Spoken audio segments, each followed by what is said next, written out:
এবং এসআইআর এত গুরুত্বপূর্ণ 6 তারিখে মাত্র 1 ঘন্টা আলোচনা হবে, 30 মিনিট বিরোধী দলের, 30 মিনিট শাসক দলের। এত গুরুত্বপূর্ণ বিষয় বিধানসভাটা কি রেখেছে? বিধানসভাটা তো রাখেনি, তো দশকর্মা ভান্ডারে পরিণত।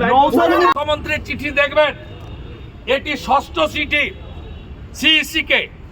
সেখানে মুখ্যমন্ত্রী এমওদের অ্যাটাক করেছেন। এমওদের অ্যাটাক করার মধ্য দিয়ে উনি মাইক্রো অবজারভাররা যে উনার অবৈধ বাংলাদেশি মুসলিম অনুপ্রবেশকারী রোহিঙ্গা জামাতিদের বাঁচানোর যে প্রয়াস, তাতে বাধা দিচ্ছেন খুব লফুল হয়েতে, ডকুমেন্টসের ভিত্তিতে, এআই স্ক্যানের ভিত্তিতে, সফটওয়্যারকে কাজে লাগিয়ে সেখানে মুখ্যমন্ত্রী এমওদের অ্যাটাক করেন। এবং সম্প্রতি নন্দিনী চক্রবর্তীর ডাকা গত সপ্তাহে জেলা শাসকদের মিটিংয়ে মুখ্যমন্ত্রী আবার ঢুকে একই কায়দায় জেলা শাসকদের মাধ্যমে ভয় দেখান। ফিরে গিয়ে জেলা শাসকরা এইআরও এবং ইআরওদের ওদের বেসরকারিভাবে মিটিং ডেকে তোমাদের চোখ বন্ধ করে নাম সব তুলে দাও, এত কিছু দেখার দরকার নেই। 7টা 8টা 9টা বাচ্চা হিয়ারিংয়ে এসে তার বাবা তার ছেলে মেয়ের নাম বলতে পারছে না। 8টা 9টা করে বাচ্চা, সে ভুলে গেছে কার পর কোন ছেলে, কার পরে কোন মেয়ে। এরা তো আমাদের ভারতীয় নয়, পরিষ্কার বোঝা যাচ্ছে। আজকে সেই জায়গায় বলে, তখন বলে এই জেলা শাসকরা মুখ্যমন্ত্রীর কথা শুনে বলে যে তোমাদের এত দেখতে হবে না, নোটারি করে আনতে বলো।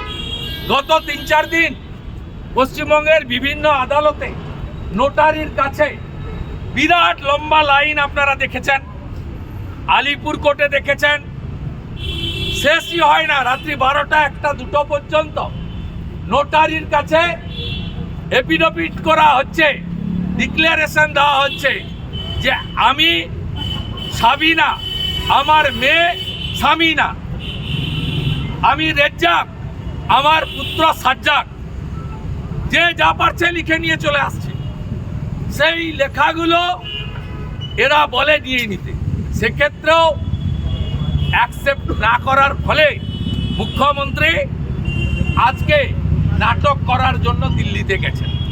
উনি যাতে মিথ্যাচার করতে না পারেন, ভারতীয় জনতা পার্টি সব জায়গায় আজকে বিক্ষোভ করেছে। আমরাও এখানে একই দাবি করছি। কি দাবি? বিএলও 90,000 দিয়েছে মমতা ব্যানার্জির প্রশাসন, এইআরও মমতা ব্যানার্জির প্রশাসনে, ইআরও মমতা ব্যানার্জির প্রশাসনে, ডিওরা স্তাবক এবং দলদাস মুখ্যমন্ত্রী, এরা ইচ্ছা করে নাম এবং পদবীর বানান ভুল করে লক্ষ লক্ষ মানুষকে হিয়ারিং সেন্টারে এনেছেন যাতে তারা বিরক্ত হয়, এবং সেখানে দাঁড়িয়ে তৃণমূলের নেতারা বিজেপির ঘাড়ে, কেন্দ্রীয় সরকারের ঘাড়ে, ইলেকশন কমিশনের ঘাড়ে যাতে দোষ চাপাতে পারেন। কারণ এই 15 বছর ধরে চলা সরকার সিন্ডিকেটে 1, দুর্নীতিতে 1, নারী ধর্ষণ, নির্যাতন, খুনে 1 নম্বরে নাম লিখিয়েছে। এই সরকার অ্যান্টি ন্যাশনাল 550 কিলোমিটার বর্ডারে ফেন্সিংয়ের জমি না দিয়ে লক্ষ লক্ষ রোহিঙ্গা এবং বাংলাদেশি মুসলিম অনুপ্রবেশকারীদের দিয়ে পশ্চিমবঙ্গের ডেমোগ্রাফি সম্পূর্ণভাবে বদলে দিয়েছেন। চাকরি নেই, চাকরি চুরি হচ্ছে, টাটাকে তাড়িয়েছেন, শিল্প নেই, স্কুল আছে, শিক্ষক নেই, ছাত্র নেই, সরকারি কলেজ বিশ্ববিদ্যালয় শেষ, হসপিটালে কেউ যায় না, আয়ুষ্মান ভারত চালু হয়নি, দেবদেবী আক্রান্ত, হিন্দু মন্দিরে গোমাতার মাংস ফেলে অপবিত্র করা হচ্ছে, কালী ঠাকুরকে প্রিজন ভ্যানে তোলা হচ্ছে, সরকারি কর্মচারী, পুলিশ, শিক্ষক ডিএ নেই, পে কমিশন নেই, পেনশনার্সদের ডিএ নেই, পে কমিশন নেই, কলকারখানা নেই, পুকুর বন্ধ হচ্ছে, আনন্দপুরে শিকল তুলে 50 জনকে পুড়িয়ে মৃত্যু, মুখ্যমন্ত্রী যাওয়ার সময় পায় না, সোনা পাপ্পুদের হাতে কলকাতা চলে গেছে। তাই এখান থেকে দৃষ্টি ঘোরানোর জন্য এসআইআরে লক্ষ লক্ষ লোককে সেলিব্রিটি, সম্মানীয় শিক্ষাবিদ, বড় বড় যাদের পরিচিতি আছে তাদেরও ইচ্ছাকৃত নাম ভুল করে মমতা ব্যানার্জির প্রশাসন হয়রানির মাধ্যমে ইস্যু ঘোরাতে চায় এবং এসআইআরকে ভণ্ডুল করতে চায়। নিজেদের গাফিলতি তারা অন্যের ঘাড়ে চাপাতে চায়। আজকে দিল্লিতে যা উনি করেছেন প্রথমার্ধে, আমি ধন্যবাদ জানাই দিল্লি পুলিশকে। উনার ড্রামা বেশিক্ষণ চলেনি। উনি বাড়ি থেকে নাকি রাত্রে পড়া কাপড়টা পরে বেরিয়ে এসেছেন, কিন্তু উনি মাইক আর মাইক্রোফোনটা আনতে ভুলেননি। আপনারা দেখেছেন এবং আপনারা জানেন নিউ দিল্লি হচ্ছে হাইলি সেন্সিটিভ এরিয়া। সেখানে পার্লামেন্ট চলছে, সেখানে প্রত্যেকটা রাজ্যের যে সমস্ত আবাস বা ভবন আছে সেখানে দিল্লি পুলিশের কড়া নজরদারি থাকে এবং আজকে এক্সট্রা কিছু ওখানে ছিল না, নর্মাল পুলিশিং ছিল। এবং একটা বয়স্ক প্রবীণা মহিলা, 3 বারের মুখ্যমন্ত্রী, তিনি যদি সাধারণ কনস্টেবলের দিকে তেড়ে যান তাহলে তারা ওখানে দাঁড়িয়ে থাকতে পারে না। তারা নারীদের সম্মান এবং মুখ্যমন্ত্রীর পদমর্যাদা, এখানকার পুলিশ তো নয়, এখানকার পুলিশ নয়, এরা এলওপির মানে জানে না, কেন্দ্রীয় মন্ত্রীদের মানে জানে না, প্রাক্তন মুখ্যমন্ত্রীকে সম্মান দিতে বিপ্লব দেবকে জানে না, এমএলএদের এমপিদের সম্মান দিতে জানে না। কিন্তু দিল্লির পুলিশ একজন 3 বারের মুখ্যমন্ত্রী এবং একজন প্রবীণা মহিলা, তাকে সম্মান দিয়ে সরে গেছে।